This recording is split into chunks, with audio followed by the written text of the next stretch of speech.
প্রথমত হচ্ছে যে আন্তরিকভাবে ধন্যবাদ এবং কৃতজ্ঞতা এবং শুভেচ্ছা জানাই আমাদের মাননীয় ভারপ্রাপ্ত চেয়ারম্যান জনাব তারেক রহমানের পক্ষ থেকে। আমাদের যে খই খই সে ইসলামিক সলিডারিটি গেমসে বাংলাদেশের জন্য আন্তর্জাতিকভাবে যে রৌপ্য পদক জয় করেছে, এবং আমরা আশাবাদী এবং আমরা অত্যন্ত খুশি এই কারণে যে আমাদের ক্ষুদ্র নৃগোষ্ঠীর থেকে একটি মেয়ে কিভাবে উঠে আসে, কিভাবে পরিশ্রম কষ্ট করে পরিবারের অনেক অসচ্ছলতার কারণেও তার অনেক সময় থেমে যায়, কিন্তু আমাদের খই খই থেমে যায়নি। এবং আমি বিশ্বাস করি যে খই খইকে দেখে আগামীতে আমাদের ক্ষুদ্র নৃগোষ্ঠীর যারা রয়েছে তারা যেমন উজ্জীবিত হবে, আমাদের যারা বাংলাদেশের বিভিন্ন প্রান্তে আমাদের যারা মেয়েরা রয়েছে, যারা স্পোর্টসকে ভালোবাসে বাট বিভিন্ন সুযোগ সুবিধার অভাবে তারা নিজেদেরকে সামনের দিকে এগিয়ে নিয়ে যেতে পারছে না, আমার কাছে মনে হয় যে খই খই তাদের জন্য অত্যন্ত একজন ভবিষ্যতের জন্য একজন মডেল হিসেবে দাঁড়াবে। এবং বাংলাদেশ জাতীয়তাবাদী দল বিএনপির ভারপ্রাপ্ত চেয়ারম্যান জনাব তারেক রহমান সবসময় আমাদের ক্রীড়াবিদদেরকে উৎসাহিত করার জন্য, তাদের দায় দায়িত্ব নেওয়ার জন্য সবসময় তিনি নির্দেশনা দিয়ে থাকেন। এবং খই খইয়ের বিষয়টাও ঠিক একই রকম, যে খই খইয়ের বিষয়টা যখন আমাদের ভারপ্রাপ্ত চেয়ারম্যান জনাব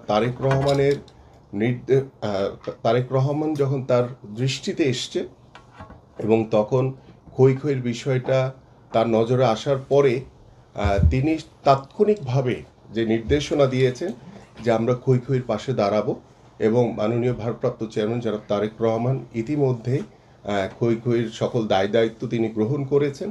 এবং তারেক রহমান সাহেবের পক্ষ থেকে আমাদের একটি আর্থিক অনুদান থাকবে, এবং প্রতি মাসে খই খই যাতে সুন্দরভাবে তার পরিবার বা তার পড়াশোনার জন্য আমাদের তরফ থেকে ক্ষুদ্র একটি সাপোর্ট সবসময় খই খইয়ের জন্য থাকবে। এবং আমরা আশা করি যে আগামীর বাংলাদেশের ক্রীড়াঙ্গন নিয়ে আমাদের মাননীয় ভারপ্রাপ্ত চেয়ারম্যান জনাব তারেক রহমানের যে নির্দেশনা বা তার যে চিন্তা ভাবনা রয়েছে, তার যে কর্ম পরিকল্পনা রয়েছে, তার ভিতরে অন্যতম হচ্ছে যে আমরা খেলাধুলাকে পেশা হিসেবে প্রতিষ্ঠিত করতে চাই।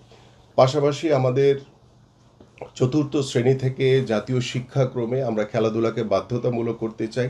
ঠিক একই রকমভাবে খই খইয়ের মতো যারা প্রতিভাবান খেলোয়াড় রয়েছে বাংলাদেশের আনাচে কানাচে প্রত্যন্ত অঞ্চলে, যারা প্রতিভাবান হওয়া সত্ত্বেও সুযোগ সুবিধা বা কমিউনিকেশনের কারণে তারা হয়তো বা নিজেদেরকে মেলে ধরতে পারছে না, তাদের সেই প্রতিভা কিন্তু সেই অজপাড়াগাই কিন্তু থেমে যাচ্ছে।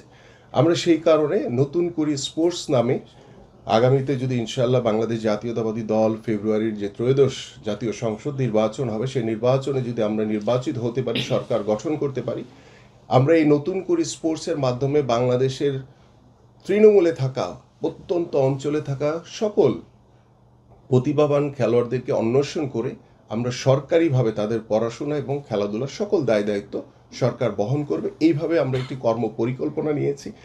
এবং বাংলাদেশে মাঠের অনেক অভাব। বিগত সময় আপনারা দেখেছেন সকলেই যে যেখানেই খালি জায়গা পেয়েছে স্বৈরাচার সরকারের তারা দখল করে তারা সেটিকে স্থাপনা তৈরি করেছে। কিন্তু আমাদের ভারপ্রাপ্ত চেয়ারম্যান জনাব তারেক রহমানের যে নির্দেশনা, যেখানে আমরা খালি জায়গা পাবো সেখানে আমরা মাঠ নির্মাণ করে খেলার উপযোগী মাঠ তৈরি করে দিয়ে আমাদের প্রত্যেকটি পাড়া মহল্লা এলাকার গ্রাম অঞ্চলের যারা গ্রামীণ জনপদে যে খালি জায়গাগুলো রয়েছে সেগুলো আমরা সরকারিভাবে মাঠের জন্য তৈরি করে আমরা তাদেরকে আমাদের ওই পাড়া প্রতিবেশী এলাকার সকলকে খেলাধুলার সকল সুযোগ সুবিধা আমরা করে দিতে চাই। এইভাবে আমরা সারা বাংলাদেশের তৃণমূল পর্যায়ের খেলাধুলাকে উদ্বুদ্ধ করার জন্য, উৎসাহিত করার জন্য এবং খেলোয়াড়দেরকে পেশাদারিত্বর ভিতরে আনার মাধ্যমে আমরা ভবিষ্যতে দেখা যায় যে যখন আমরা খেলোয়াড় থাকি তখন খেলোয়াড়দের অনেক বেশি কদর থাকে, কিন্তু খেলা ছেড়ে দেওয়ার পরে খেলোয়াড় একটা হতাশার ভিতরে পড়ে যে তাদের কর্মসংস্থান নাই। তারা হয়তোবা খেলা ছেড়ে দিয়ে কেউ হয়তোবা বাড়িতে চলে যায়, কেউ হয়তোবা দোকান নিয়ে বসে, কেউ হয়তোবা বিদেশে চলে যায়, গিয়ে কেউ হয়তোবা ড্রাইভিং করে কিংবা কোনো শপিং মলে কাজ করে। বাট আমি আপনাদের মাধ্যমে সারা বাংলাদেশের যারা ক্রীড়াবিদ রয়েছে, যারা খেলোয়াড় রয়েছে বর্তমানে বা যারা খেলা ছেড়ে দিয়েছে, তাদেরকে আমি আশ্বস্ত করতে চাই যে আপনাদের হতাশা হওয়ার কোনো কারণ নাই।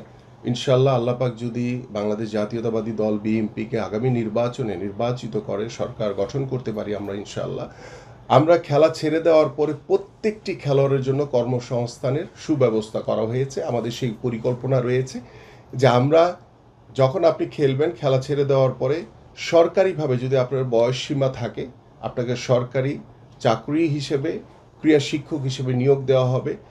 আসন্ন ত্রয়োদশ জাতীয় সংসদ নির্বাচনে এবি পার্টির পক্ষ থেকে সালাম নিন, ঈগল মার্কায় ভোট দিন। এবি পার্টির অঙ্গীকার, রাষ্ট্র হবে জনতার। এই স্লোগানকে সামনে রেখে আগামী নির্বাচনে গাজীপুর ২ আসন থেকে জনদরদি, গরিবের বন্ধু, মেহনতি মানুষের আদর্শ পুরুষ আলহাজ ইঞ্জিনিয়ার আলমগীর হোসেনকে ঈগল মার্কায় ভোট দিয়ে জনসাধারণের জীবনমান উন্নয়নে কাজ করার সুযোগ দিন।